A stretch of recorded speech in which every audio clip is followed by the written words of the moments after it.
Welcome to IAG Insights. We're here today with Tom Stewart, Auction Management Solutions. Yes. Everybody hates the name because we do the acronym of AMS, right? Which is auction software kind of thing. So anyways. Do you think all industries are like acronyms like this? Like it feels like it is. Honestly, I just know you as AMS, but right. Even better than that, I've known you for a long time, so it's Tom Stewart. Yeah. Right? Unfortunately, yes, it all comes down to acronyms, and I'll never understand it personally, but that's what we've turned into as a group. Do you remember when we were Independent Auction Association and we changed to Independent Auction Group? I don't, no. All right, okay, I mean, I'm old. It's not about us, so we won't get into it. Yeah, I'll tell you the history of that piece. It's kind of a funny story, but what we want to accomplish today is we want to have a good casual conversation, know about you, maybe learn a little bit about what expectations or resources or things IAG can do better, how we can unite in the future, talk industry, whatever it is we want to talk about, it's on the table. Okay. How much time do we have? Hey, as much time as you want. It's not as dialed. Independents are fun, and Dave Blake is not a script person. Neither is Lisa. We just kind of go with the flow. Dave Blake is awesome. That's a nice thing to say. I'll buy you a coffee. But tell us, so for anyone that doesn't know you, which that'd be pretty hard to find someone. No, I'm sure there's plenty because it's funny. Our industry is changing right now, right? We have a bunch of people that are starting to retire, right? And so we have this next generation that's moving up within the world. And the hard part for old guys like me is getting to know that younger generation. It's interesting to see how it is evolving, right? And it's like you used to be able to come to these things and you knew everybody. And now I'm looking across the room and I go, I don't know that person. I don't know that person. It kind of happens slow, right? Like first there was I'm 52, right? You're young. I'm uncle now. Like I'm Uncle David. Before I was like, the young guy, the whippersnapper. Still get pulled around my nose by the veterans. But next thing you know, there's 20-somethings and 30-somethings and 40-somethings and now 50-somethings. Like, oh my gosh. But I'm really discovering that every conversation that I'm having is about retiring. So it's kind of funny. I mean, I just had breakfast with somebody who is retiring. I mean, he's literally retiring from the industry next month. And so we were having this whole conversation about how did you decide to do it? What are you going to do? And all that kind of stuff. And it's like, I don't know, I just feel like it's an age thing, right? As we all get into our later 50s or early 60s. Do you like the place that you're in, like career-wise? You look at it. I could never stop. The season. I'll never stop. Can't imagine leaving this industry. No, I'll never stop. I'd love to slow down. I would love to not be an executive platinum or whatever it is with Marriott or American Airlines or, you know what I mean? If I didn't have to get on a plane every week, I'd be okay with that. But I love what I do. It's fun. This is a fun industry. And for independent auctions, it's been such a turmoil over the last couple of years. And it's been great from the aspect of all the acquisitions and all the things that have happened, but it's also changed our footprint so much. So many great independent auctions have decided to sell. I don't have an issue with them selling it. That's what they want to do for their business. That's great. But it is opening up opportunity for the next level of independent auction become up to that next level, right? And so who's going to help them get to that next level? And I think that's where organizations like IAG come in, to where how do you help those 3,000 car a year auctions move to be a 10,000 car a year auction, right? How do you give them the resources to be able to make those moves? How do they get to understand how to invest in their business to be able to move to that next level? And they need support, right? They can't get it just from consultants like us. They need industry support. And need synergies, right? Like that, it's tough to have a cooperative synergy that works on similar initiatives and aligned with similar initiatives when the players keep changing, right? To your point over the last few years. But you're totally right. There's some things that independent consulting company like you do so much, but there's certain components like it has to be done in a group, and certain resources need that entire band to provide. We've always competed, right? But we always worked for the greater good. So again, I'm old, But back in the old days, even with Mannheim and Odessa, it was good for the industry. Everything, someone would come up with new technology or a new initiative, and they would share it with the industry because it was good for the industry. All boats rise. And now I think it's kind of gotten not that. I want to credit you with, you had the idea about these, let's just call them the consulting groups in IAG. Kind of been working in silos in some areas, Right. and still will and should advocate. Always should. Agree. But there is an opportunity of overlap. There is an opportunity, Without a like doubt. you're talking about, where it's shared initiatives and the power and that influence is much more the collective. And I appreciate the fact that your idea was, hey, why don't we have at least at one of these things that we go to, why don't we have one combined, like One the event. whole village? And we're going to do that. Yeah. We're going to do that at that's awesome. Summer Roundtable. I think and that's talking absolutely with awesome. everybody, all parties are in for it. Right. And it can be independent fun. It can be cornhole karaoke and Tom dancing. Or Dave dancing. But it was a good idea. So I know that like you genuinely feel all I do. boats rise. I do. It's not just a thing. You know what? I feel bad for the consigners. I really do. These commercial consigners, they come to this conference, they got this bullseye on their back that says, I have cars, and they can't walk through a lobby without getting attacked, right? And they're torn, because they're, okay, I have to go out to dinner with this person, I got to do something with this person, I got to do something with that person. If they can simplify that process, they're happy to do it, right? So let's make their lives a little bit easier. Let's make their experience a little bit more enjoyable. Yeah. It doesn't matter. I mean, no one's not going to do business with you because they're talking to this person or that person. It doesn't matter. Yeah. Right? This is about what services we can provide. How do they get to understand the services that we have to offer? What's the benefits to those, right? And then they'll make those decisions. Nobody's waiting for me or you or anybody to call them and go, hey, send me cars, right? I mean, everyone already has a plan. That's definitely an opportunity with the evolution of our culture in IAG being, can be an important component to that is changing that piece, right? Like absolutely. Even I think it's time to, in some circumstances, take down the walls, take down the limiting of innovation based on fear or protection, or right. Like there's a cooperativeness. I heard Bob McGonkey say like 20 years ago, co-opetition. Right. And I was just like, that makes perfect sense. It does. Because they're going to compete like crazy. Just do a better job. Correct. But in this world, there's in the independent community. Right. There's much more that unites, that lines up than there is. It does. Yeah. I mean, I joke about it all the time, but my competitors are Mannheim, Odessa, and now America's, right? So as long as they're doing business with an independent auction, I'm good with that. Yeah. If they're one of our auctions, woohoo. Yeah. If it's not one of our auctions, I don't care. You're at an independent auction. Yeah. I want to keep independent auctions strong. Yeah. Right? We need to stay competitive with what Mannheim and Odessa are doing. They got way bigger checkbooks Markets than are we do. better when you have an independent. Yeah. It creates it definitely really creates does. great competition. It It's really like does. Microsoft and applesauce. Applesauce. Applesauce? Applesauce. Pork chops and applesauce. Pork chops and applesauce. Yeah. But yeah, I mean, and there's nothing that an independent auction can't do that a Mannheim or an Odessa can do, right? So it's one of those things of people just need to understand that they're just as good as any other. We all got land, right? We all got cars. We all got auction blocks. We all got a guy that stands up there and goes yib-dib-dib. So it's like the thing that makes us different is the service, and it's the people. We actually have an opportunity to do a lot that Mannheim can't do. Yeah. We're quick on our feet. We can pivot. We can, Correct. Tell me what you need. I got you. I say it to customers all the time. I said there's really nobody more interested in selling your car than an independent auction because their paycheck depends on it, right?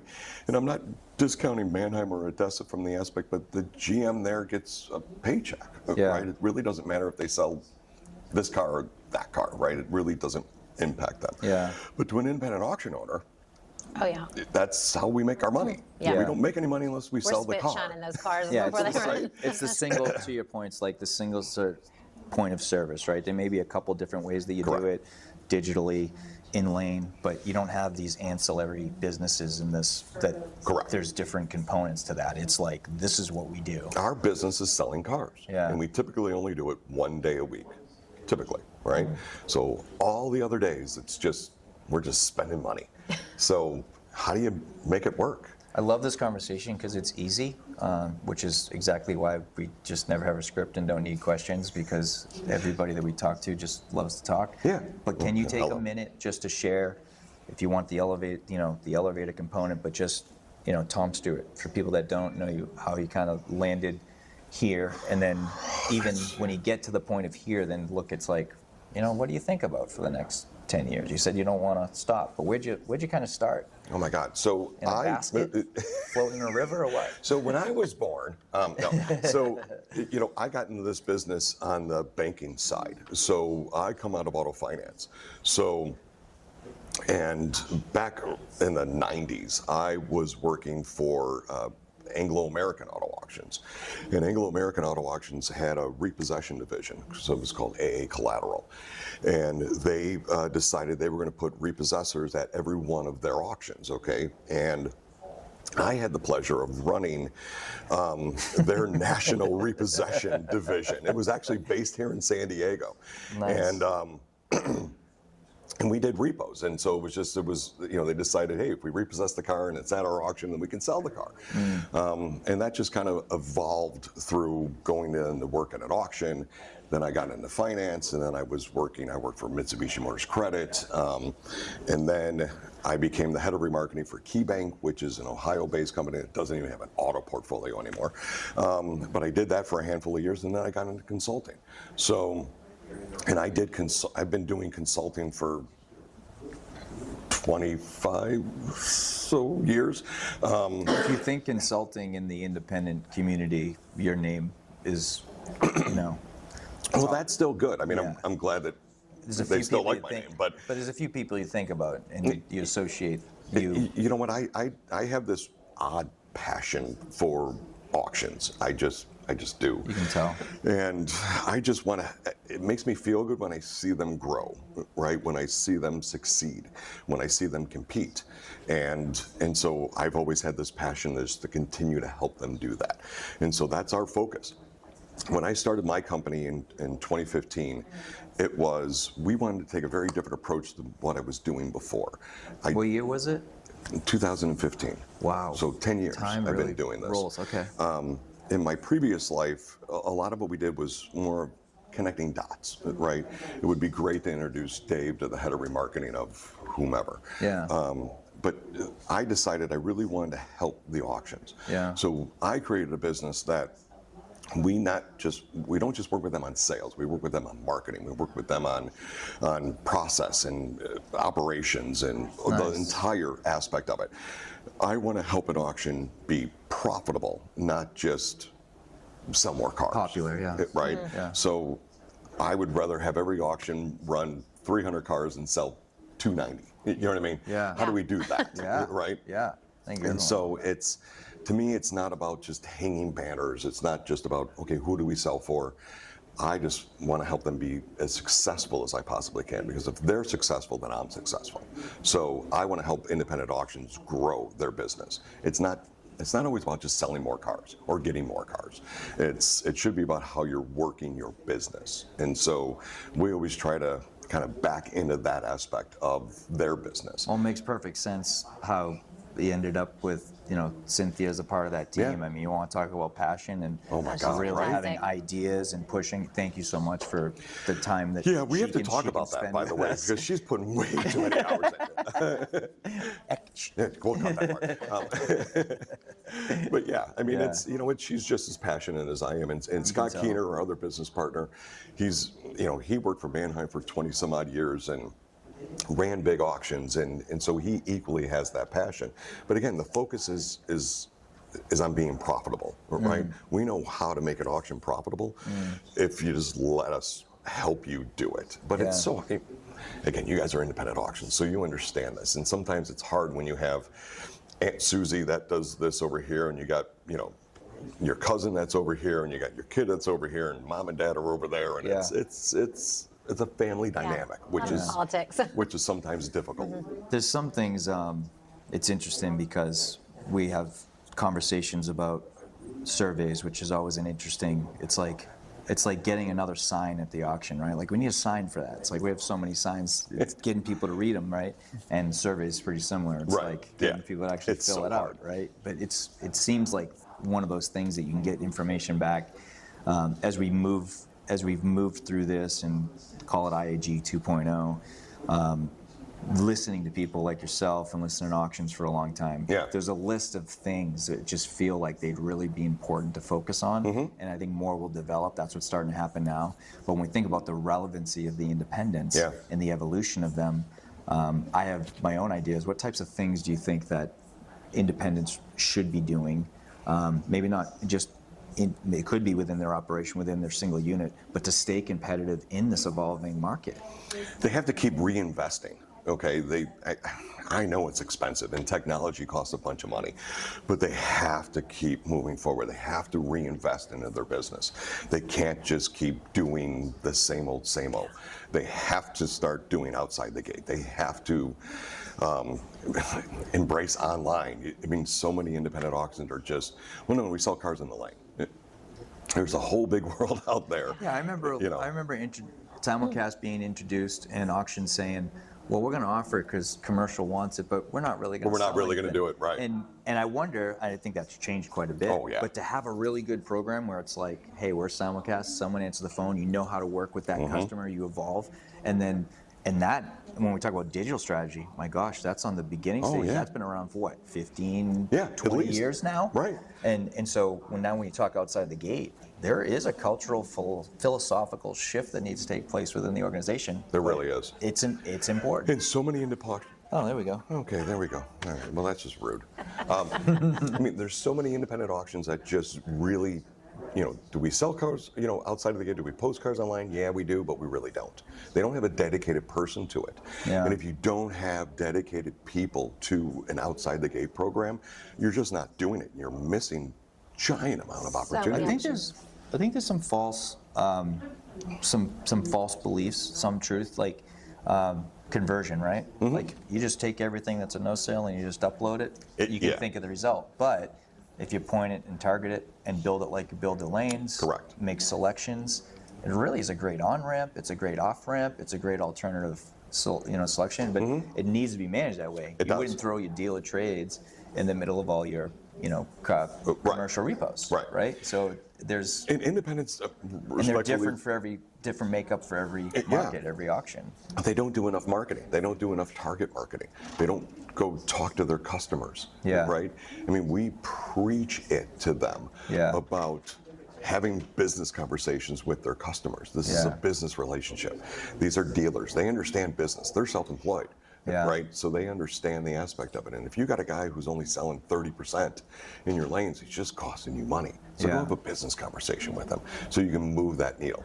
Sometimes it's not about getting more cars. Sometimes it's just about selling more of what you already have, right? Then your cost per car goes down, which means you make more money because you already have the car. So those are the types of conversations. More dealers, higher conversion. Correct. It seems like that's what you're running a mantra. How do I run 300 cars and sell 290? Right? I want to sell 300. If I run 300, I want to sell 300.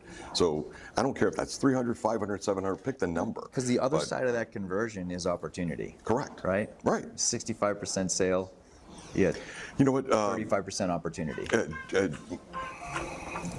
Sorry.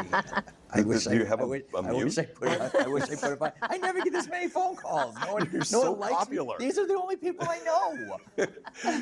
Other than my wife.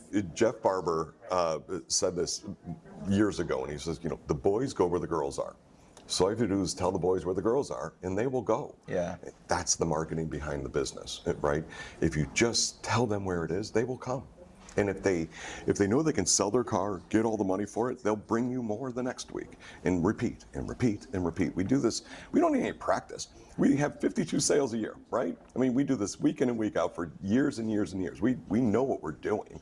We just have to do it better, more efficiently. How can so this story, one thing you can take away from this is like we need to keep telling that story and provide resource. One of the things that we've been working on is this really in-depth digital strategy program. Hopefully we'll modulate it, and everything that we're talking about from adopting somebody that focuses on your sales team, that there's an education, understanding of really what the simulcast component looks like, building a relationship with an online buyer that may not physically see anymore, all the way to what good outside the gate strategy, the tools you can use, which platforms to use. And so we're gonna lean on you to, as we tell that story, and we make those resources available for the members to just, it'll be a growing. It will be ever organic. evolving, and changing and adding new content to it. I'm super excited about that because I do think that that's something that really is going to maintain a level of relevancy for these independents to compete. I think that's the way this, again, I feel like this next generation of independent auctions that are coming through. Again, unfortunately, we've lost so many big independent auctions through acquisition, but how do we help that next person move to that next level? How do we make the next? I love how you said it. It leaves a pathway of opportunity. It really does. Because at the end of the day, the community, the dealer community, commercial account community, they love doing business with independents. They do. It leaves a huge opportunity. How do we make the next Bob McConkey, the next Nichols family, the next Alexis Jacobs, the next Larry Tribble, right? Well, all these great, big, successful business owners, right? They're true entrepreneurs, every one of them. And so many independent auctions talented. Are real, true entrepreneurs. It's just they need help getting to that next level, making those investments, making those wise investments, having people. Again, it's not just about what consultants you have, but they can rely on a group of people, their peers, right, to help them get through this. That's what the independent auction group can do for them. It really is. They have to create this almost like a brand new community, of entrepreneurs. Every one of these people are entrepreneurs. You guys are entrepreneurs. How do you take those best practices and make everybody better? You know what I mean? We all compete. We're always going to compete, but we can make each other better. We want to. It's really been a part of what we're trying to remember all the time. If it was just like a kind of a mantra internally, there's a few of them. But how do we include? How do we listen? How do we just facilitate and kind of just have that synergy? So even when we think about organizations like yours, like how do we create space for that? Like there's a lot of things that you can offer and experience and wisdom and opportunity, and we want to make sure that we're creating opportunity. It's like doing this. It tells a story. Right. Maybe 90% of the people won't listen to it, but the 10% that do, this is how they got some information. Exactly. Somebody reads a newsletter, right? So we're trying to create access, and hopefully in some way it's in a form that you provide. But we want to stay creative because your organization, you are us. An independent, should we come to that meeting? It's like, I mean, you definitely, you represent quite a few. Coming to these conferences, it's so important. There's actually stuff to learn here. And you need to go and listen.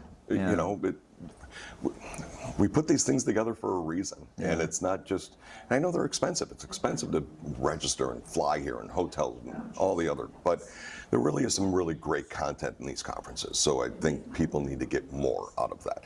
I think it's great that NAAA has really reinvigorated the spring meeting, right? I mean, again, I'm old. I remember when we had quad zone meetings, right? Me too. But there was a lot of great business that went on in those meetings, and I think NAAA has been focused on getting more back to that, right, to where there's actual content and opportunities for people to learn. One of the items on the agenda today is we started this. We're starting this new initiative. It's called IAG Connect. And it's a social agenda. What are the challenges? What's the problems? Let's connect. Who should come? Everybody. Everybody. Right? What should we talk about? Anything. Right? Because that's what you do. That's what you do in the hall. Like nothing should be off the table. So we're pretty excited about that. We want to do it virtually. We're going to do that at every conference. Could be an hour. Well, everyone has the same issues, right? We all have the same problems. Totally. So why not talk to your peers about 100%. How do you deal with that? Because we all deal with it. Whether it's personnel, right? Whether it's insurance, whether it's arbitrations, whether it's whatever. We're all dealing with the same issues. So how do you help make it a better community? But do you remember the old days when we actually had, like, we were bringing people up within the ranks? I mean, when I was a fleet lease manager, I wanted to be a general manager, right? I wanted to run an auction. Oh my God, I wanted to be president of the NAAA. I wanted to elevate into that. And I just feel like in today's world, no one wants to do that. They don't have that path or that passion? How do we get that passion back for them, right? To make these people want to grow within their own organizations. Yeah. And it's hard, but as leaders, we have to inspire them to do that, right? As owners, you have to inspire them to do that. How do you become the owner of this? How do you go? I want those people to go open up an auction, right? Yeah. So you do this. And so it's just, I think we kind of have to get back to the old school days of inspiring and empowering. I love, I was sharing this last night. I love working with my son. He's the GM of the auto locksmith business. Yeah. Smart guy, handsome, and Well, of course, hello. But the practice that, like, growing as a parent and as somebody that works with him as a professional, I've had to have this discipline of, like, when do I shut up, which is really hard for me. Yeah.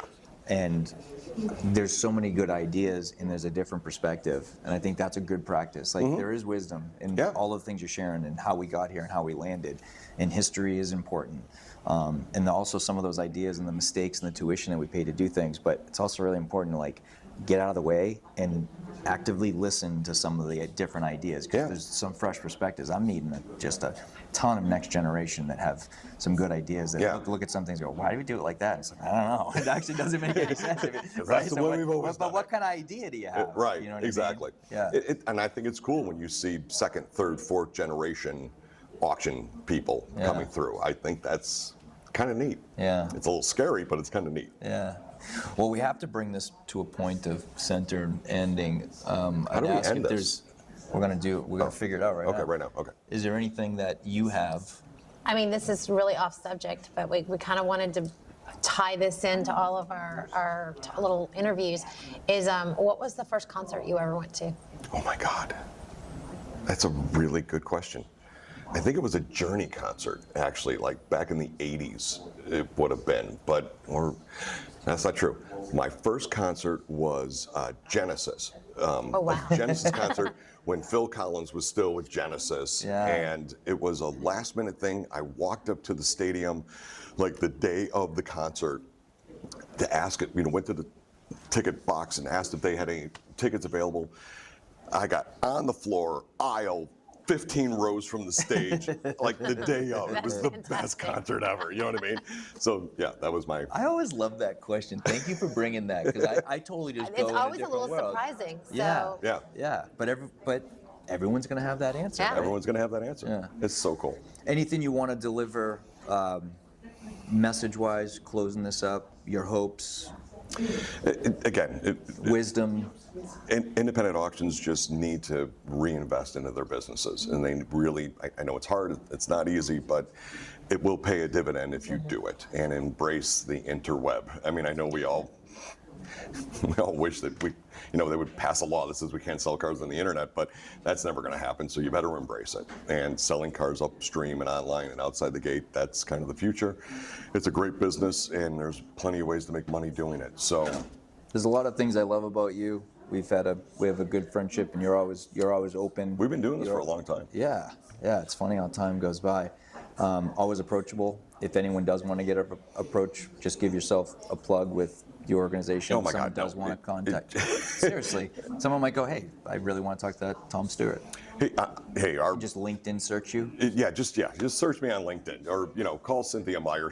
Everybody knows Cynthia, but we're not hard to find, right? So if you don't know who we are, just auctionmgt.com is our website, and we're happy to help. That's what our business model is working with independent auctions. And it's totally not what this is about, but at the same time, for you to keep giving the energy that you give to this community, I think it's important that you're able to do that, and you're able to do that through that networking connection. So appreciate you today. We thank you very much, guys. I mean, I'm all in when it comes to this group and this business. So it's fun. You've always been great to me and everybody else.